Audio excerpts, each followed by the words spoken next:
Welcome back everyone to my Let's Play of Dragon Warrior 4 for the Nintendo Entertainment System. Last episode, Cosmo and his companions defeated the 4 Guardians who were creating the barrier around Necrosaro's palace. So now that they've all been defeated, we can head into Necrosaro's palace, which is the final dungeon of the game. Kind of. After you defeat that palace, you end up back in the overworld, and then you step onto this mountain, and that's where you actually will fight Necrosaro. But there's no random encounters in that on that mountain, so. But we still want to make sure that we have the Baron's Horn, because after we get out of Necrosaro's palace, our wagon's going to be at the entrance to it, and we got to summon it to the exit. So we use the Baron's Horn. That way we can have our entire party when we climb that mountain to fight Necrosaro. There's 4 treasure chests in that palace. One of them is the Sage's Stone, which does the same thing that the Sage's Stone in Dragon Warrior 3 does. It casts the Healer spell for free when used as an item. So, gotta make sure we want to grab that. We also want to get the last small medal. So, the plan here is to go into Necrosaro's palace and then get out there, end up on the mountain where Necrosaro is. But then off-screen, going back here to Endor to put some items back into the vault, and then I'll meet you up in the next episode back at the mountain. So, but I'm gonna go into Necrosaro's palace with the 4 mage party. So that's why I'm transferring the Baron's Horn over to Mara there, and. The 4 mage party is going to be, of course, Christo, Nara, Bray, and Mara. So that was like the initial challenge run that a lot of people talked about on game FAQs. Then they've done other different challenges between there, so with less party members. But that was the first challenge run that I ever did, so it took a while. You had to basically have. It took me a lot of tries on Necrosaro because Necrosaro has regeneration. And I couldn't overcome that regeneration unless Bray cast By-Kill. So it took a lot of times of failing and having the AI learn that this is pointless casting the beat spell on him, and it'd be better to do this instead. So, but eventually the AI learns, and I was able to finally take him out. So here we are in Necrosaro's palace. These guys here, they're not like the ones in the southwest barrier tower. These ones, they don't just kick you out. When you actually touch one of these things, you get into a fight with the clay doll. It's the only place where you can encounter these enemies here, so we're going to make sure we encounter them.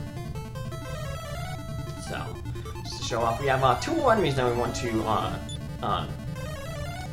show off here. So 2 more that we can find in here.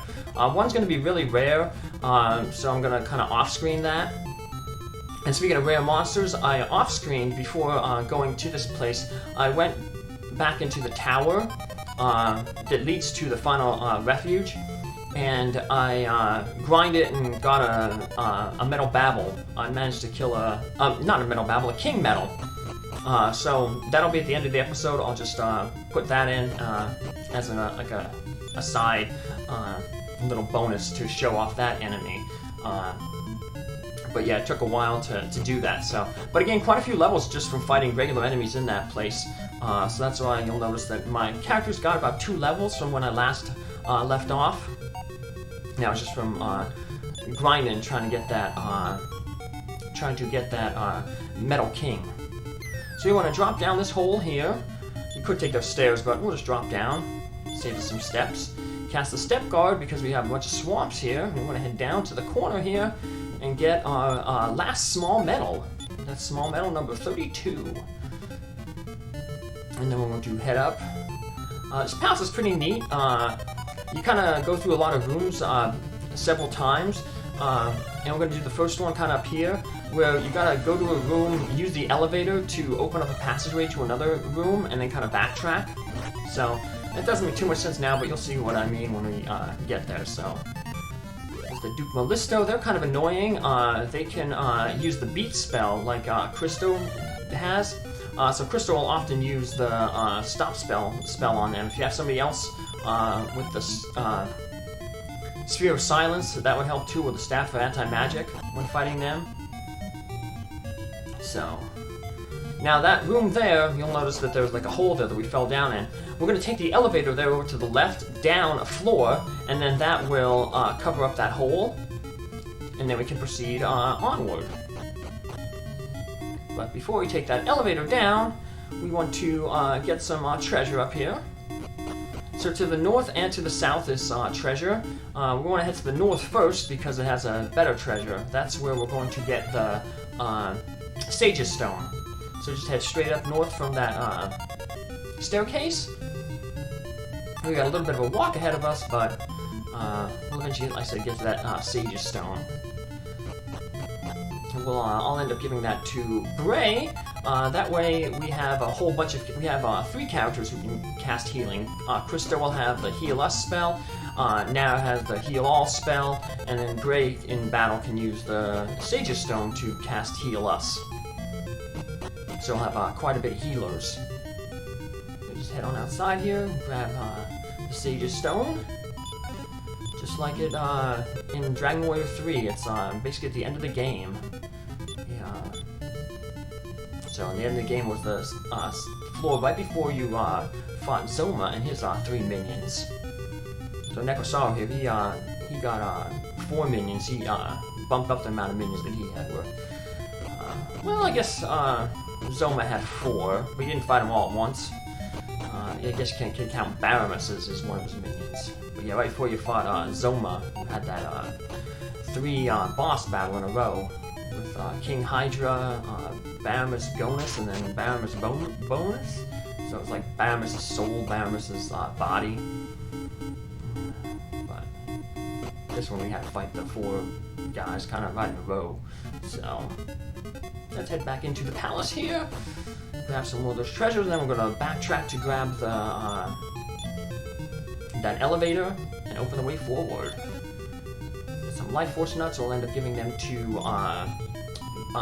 Nara, of course, because she gains so little hit points. We get the Staff of Thunder. That, when used as an item, can cast the Firebane spell. So it's just like the Fire Claw that that Bray currently has right now. So I'm going to shift some stuff around here. Transfer things around. We'll get that staff off of Mara. She doesn't need that staff. We probably want to either give it to Christo or Nara.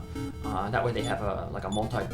Yeah, probably Christo probably, because that way he has like a black magic multi-targeting spell to use. Nara already has the Staff of Punishment, which casts the Infirmore spell, and she also has Infirm Most that she can cast on her own. But yeah, Christo doesn't have any direct damage spells.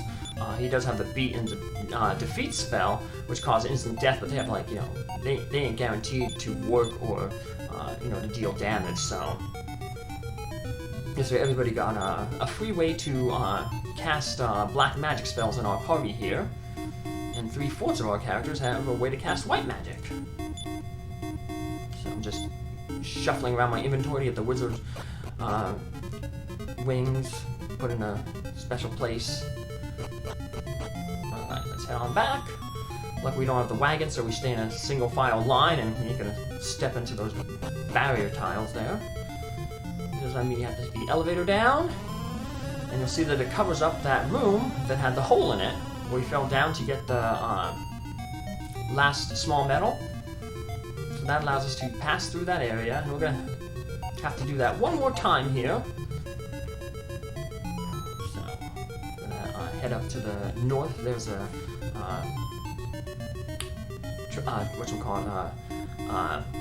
staircase there.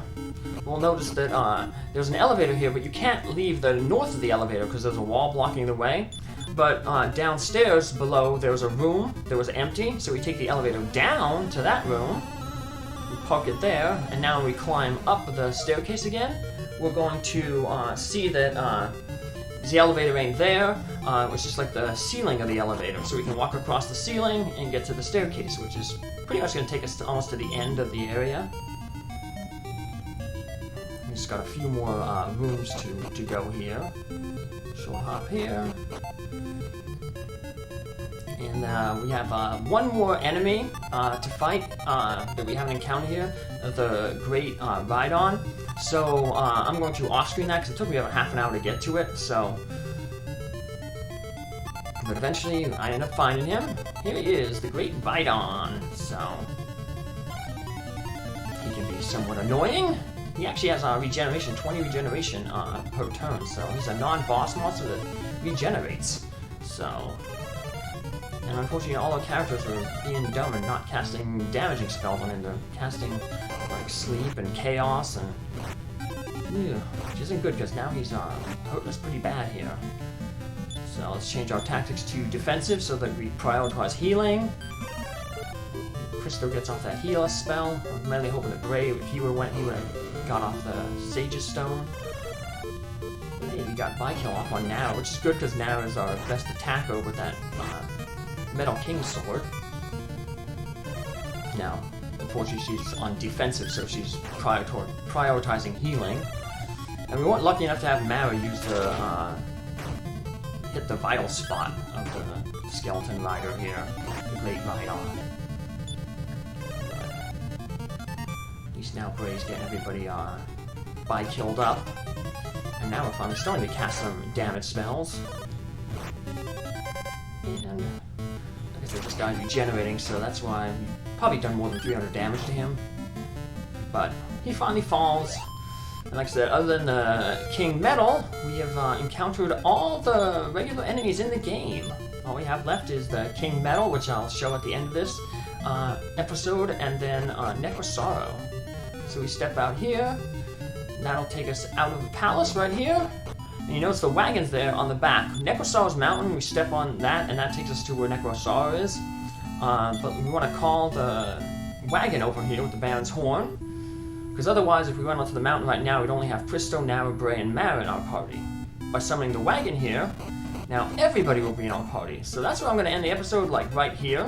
But this is where I'm going to meet you at the beginning of the next episode. So what I'm going to do for the rest of this episode is, like I said, I'm going to go back to Endor, drop some stuff off at the vault, save my game, and then off-screen going through that palace one more time to get to that area. Also, once this is done, I'll save Scum getting Nara the full hit points with those Life Force nuts.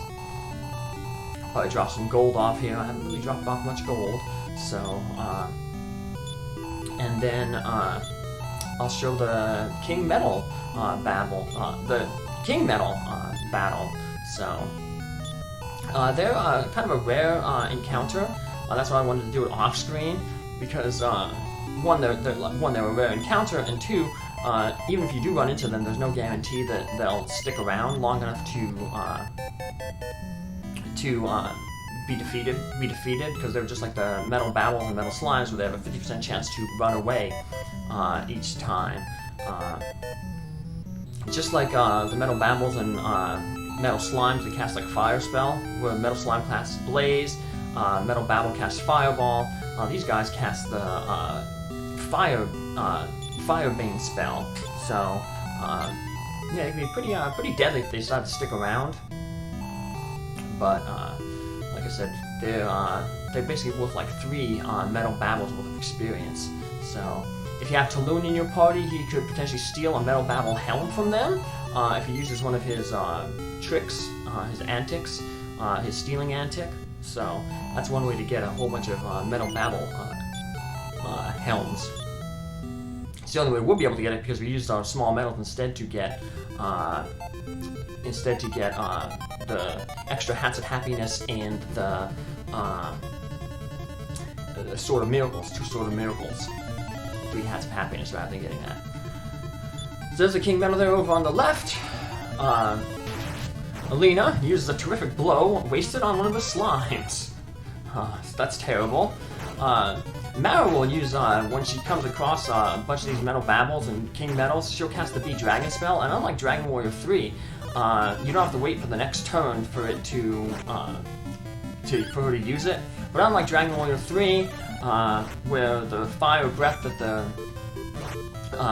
dragon casts would like instantly defeat metal babbles, This one only does 1 damage, but it's guaranteed to hit, so that's good. And Alina finally gets another terrific blow, thankfully, on the King Metal there.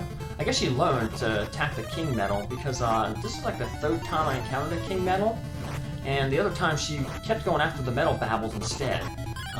Which is like, no, don't waste your attacks on them. Hit the King Metal. I want to beat him and get all that experience. But we managed to defeat the King Metal and a Metal Babble, so got quite a good bit of experience there. So we'll be getting lots of levels, and thankfully, like I said, this area has the wagon in it, so everybody's going to get levels, so. Well, that'll do it for this episode. See you in the next episode where we take on Necrosaro. Bye!